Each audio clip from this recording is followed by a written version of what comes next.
Hello and welcome to interest.co.nz. I'm Gareth Vaughan and I'm joined by Andy Hamilton, who's the former CEO of the Ice House and now the co-founder of business advisory forum Manaaki, who's working with a lot of small and medium-sized enterprises or SMEs through these incredibly difficult times. Andy, look, welcome to interest.co.nz and thank you for joining us. I guess just to begin, Hey, Gareth. yeah, we're now in alert level 2, so some of the restrictions have come off. What are you hearing from SMEs now? Are things getting a bit easier for many of them? I think they are getting easier. So there's hope because people can trade, many can trade. I think beyond that hope, I think the outlook is the challenging thing. Like if they can see shoots and they can start to see revenue come in, they'll go, wow, we got ahead. But I know extension of the wage subsidy and a few other things like that. So I think there's hope, but everyone feels to be in the struggle right now. Yeah, look, it's obviously there's a lot of challenges still ahead. Are you now starting to see, I guess when we were in level 4, pretty much everyone was in the same boat. Almost all businesses were shut, not all, but almost all.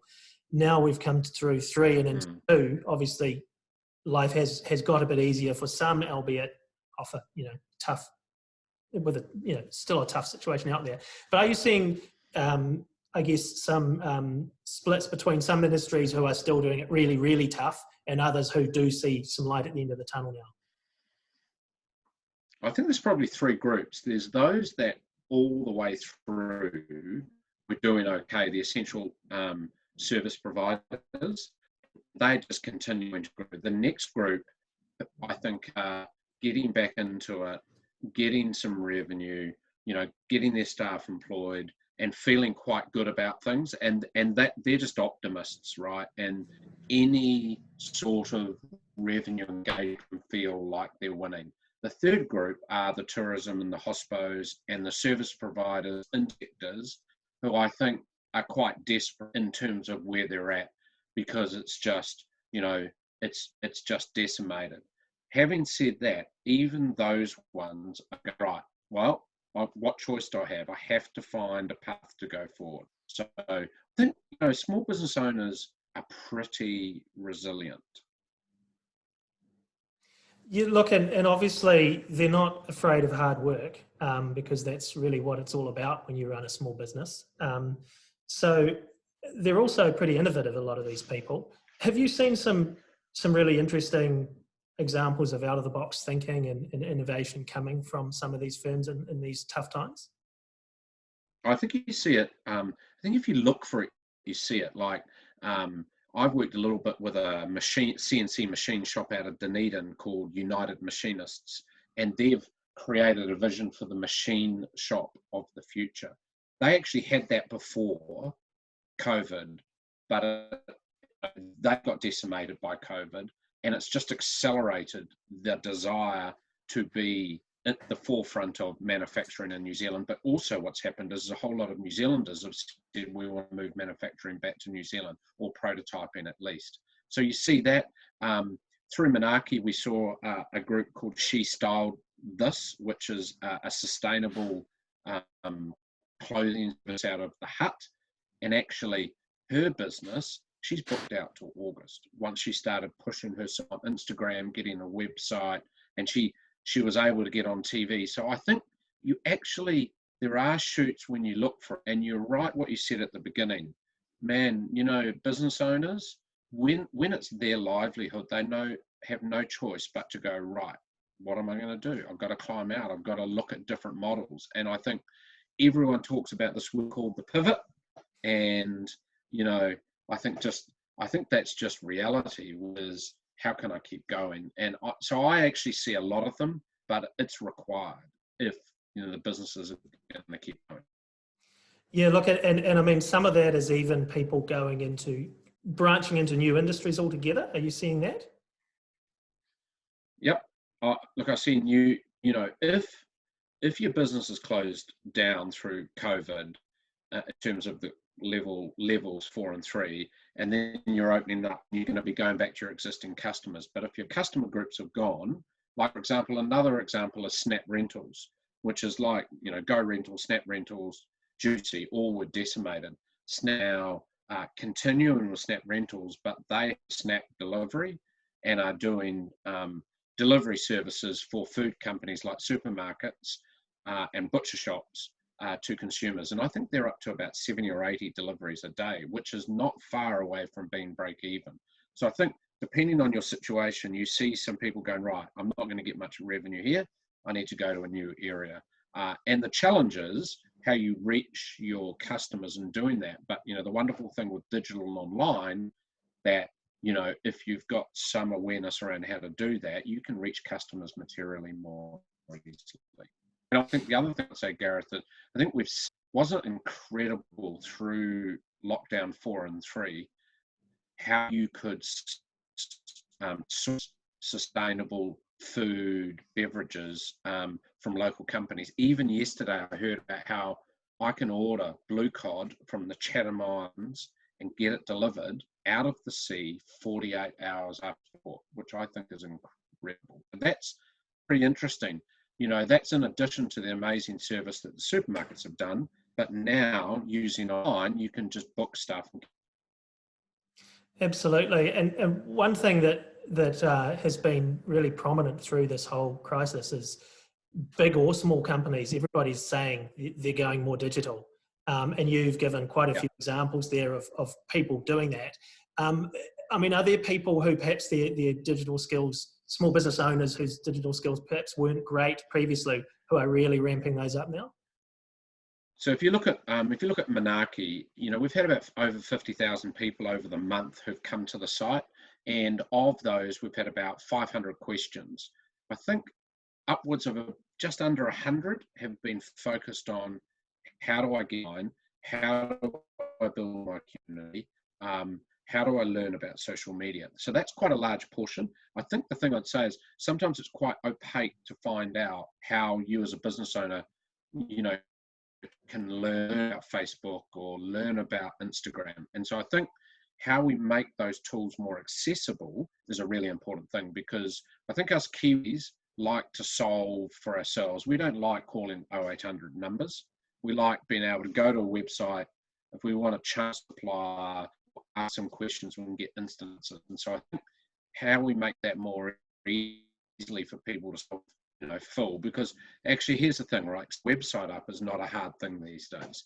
Building a community around your website, understanding the Facebook algorithms, the Google, SEO, that is actually quite challenging. So I'm actually hoping that there'll be some work done by the private sector government going forward to make that easier transition for small business. Sorry, you're just breaking up a little bit there. You're saying you're hoping the private sector and government will work together on that. Yeah, look, I think there's a really important period where we help business and we help small business for those that want to digitize, that they can do it in a way that is way more effective. And I actually think it's a really big focus going forward for New Zealand and small business in Gisborne to learn about all that stuff so that they can do it themselves, because it doesn't always work to pay them to do it. Okay. You wrote an article, I think it was run by Stuff after the budget, and one of the points you made was that the banking system is not fit for purpose. Now, SMEs in New Zealand have always had some tough times with banks. I guess this crisis has brought all that to a head. So what would you like to see done or changed? Well, I think there are a couple of things there. If you have an existing facility with the bank, actually the banks have been amazing, and they've clicked holiday payments, one-click delays and accruals, and they've been really, really good. But if you're part of that SME world that doesn't have an existing facility coming into COVID, the banking, they're not just really set up to take on that sort of risk. And so that's been a really big challenge. I think the other big challenge is the banks weren't equipped for the mass volume demand that came from customers. And that's because they lack digital origination, scoring, and fulfillment. So there is a big need, I think, to have better digital processes in our banks. And I don't have the answer to this question around risk, right? Because I understand why the banks are not lending to so many SMEs because of the inherent risk that sits there. But fundamentally, that's a problem for us. If those businesses can't get access to funding, then they will die. And I understand the counter, which says maybe they should, go out of business. I think that's just a very hard situation. Would I like to see a more aligned partnership with the banks and government? Yes, I think that Minister of Finance made the comment that he was frustrated. You just got to look at the IRD cash flow loan scheme. That has, what is it, $500 million has gone out the door already to, 38,000 businesses. That could have been done by the banks if we, had a better relationship, I think, between the government and the banks. So, I mean, I guess out of this, do we is your hope that the banks will change their ways, so find a way of balancing their risk with their ability to lend to SMEs along the lines perhaps of this IRD loan program that the government's come out with? Or does the government have to do this lending, or a government-owned bank in the future? I think a couple of things. I think we need to see more digital competence in the banks. Two, I think we need to see more competition and more opportunity for alternative funding vehicles to come into the market. And so I'd love to see like a small business funding marketplace where there is a little bit more, Cameron Baggery talks about having more transparency, visibility, and competitive elements for small businesses because they are a price taker, they're not a price maker. So I think, I think we should be legislating for open banking.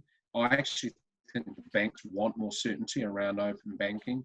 Open banking essentially means I have my own bank number and I control access to my own banking data and I can share that with whoever I want to share that with. I think that would be good for the banks, be good for customers. There is this issue that in New Zealand, at the edges around the fintechs, there's way less scale happening in New Zealand than there is from what I can see in Australia. I don't really understand why, but I think it's got something to do with the structure. I don't think the banks are bad. I just think the operating model is not optimal for New Zealand right now. What about around retail payments? That can be a big part of a small business's costs. Yeah, we've seen some payments waived by the banks there, but longer term, do we need some sort of regulation of retail payments, of interchange or merchant service fees? I joke sometimes when I announced I was leaving the Ice House that what I actually wanted to do was come back as the CEO of a private sector pricing regulator in New Zealand, because I think fundamentally we have a pricing and a margin issue and we have a control issue in our large organisations. I think, unfortunately, holding small businesses and small consumers to account. Again, that's not their fault. It's just the structure of a long, thin country that has lack of competitive elements. And I think we do need to be harder on pricing and harder on margins that certain businesses are allowed. The energy companies is another one. I don't know whether the pricing is fair in banking or in energy. I sure as something would like to know that someone would look at that and go, actually, that's not a fair price. So yeah, I actually think there should be stronger pricing regulation in New Zealand. Same with building industry. I think across the board, that's challenging for the right-wing people, but fundamentally, I think there is an issue there. You've also raised the point about wanting legislation to make big businesses pay small businesses faster. Now, we're just talking before we started recording. There's a statement come out from the government this morning whereby the Ministers of Finance, Small Business, Commerce and Consumer Affairs have written to more than 40 significant enterprises and banking industry representatives to request they join efforts to support small and medium businesses and make 95% of invoices paid within 10 working days. So that would be a good start, you'd say? Yeah, I think, a couple of things I'd say there. There are some organisations that already do that. So government is now, has required their firms to do that. There's some large employers that do that as well. And, one of the other things I say, there has been some amazing stories of landlords through this period, how they've looked after their small businesses. I suppose my challenge to the larger organisations is, with data and digital these days, you can prefer to pay the smaller suppliers. And, I think wouldn't it be great if they did that off their own bat? The supermarkets are another example where they reacted really well to COVID in terms of foodstuffs in particular, paying their small suppliers on 10 days. But, what I really would be disappointed with is if they go back to 30th the month following. I understand they have some exceptions, but I think just to get this economy going, large can look after small, and that's all about social license. So I hope the government doesn't have to legislate, but I think if they don't see evidence that this is happening, then they will legislate. Obviously, one of the things that this pandemic has done as well is it's apart from digital channels, it's shut us off from the rest of the world. Our borders are closed. We don't know how long they'll be closed for. It could be some time, and perhaps we'll have an Anzac bubble. Who knows? We don't quite know yet. But I guess your message to New Zealanders in these times would be, I would assume, to really support your local businesses, would it? I think it's just massive. You just have to see, there's a good example that New Zealand made products on Facebook. Got started, 3-4 weeks ago, and it's already got 400,000 members. Everywhere you look online, there is buy local. And I think what we've done in our own household is that we're getting fruit from Gisborne, we're getting blue cod from the Chatham Islands. We go to our supermarket as well, but we are absolutely going to support our local suppliers. And I think that, the creation of these marketplaces where you can access, producers, I just think it's a great thing. And I actually think you're going to see that get even bigger. I know we see that a lot on Manaaki, but it's just the theme across everywhere you go. Look after your neighbours, look after your mates, and then together we will get through. Interesting challenge would be, would government legislate on procurement for a greater portion of their contracts to be local producers? That's a very challenging area that I'd love to see some progress on as well. Talking about those borders being closed for some time as well, and as you're saying, a lot of us are focusing on supporting our local businesses. This could change patterns long term, couldn't it? We have this situation for some time. Part of what I found quite interesting, the first quarter data on exports was actually pretty good internationally from what I remember seeing. And so I haven't seen material changes offshore, but we are seeing this kind of, we're in New Zealand now, we have to sort that out. And I know that in talking to Don Braid from Main Freight, he was saying, the issue was how to get freight out of New Zealand because the amount of planes that were going out and the ships was severely reduced. So I think it's I find it quite difficult to know beyond next week what's going to happen. Trans-Tasman bubble, yes, I even heard this morning around into the islands. I think, just being able to protect each other and then work out how we trade. Maybe even bartering is going to come back. You never know. It might come back. It might be a thing.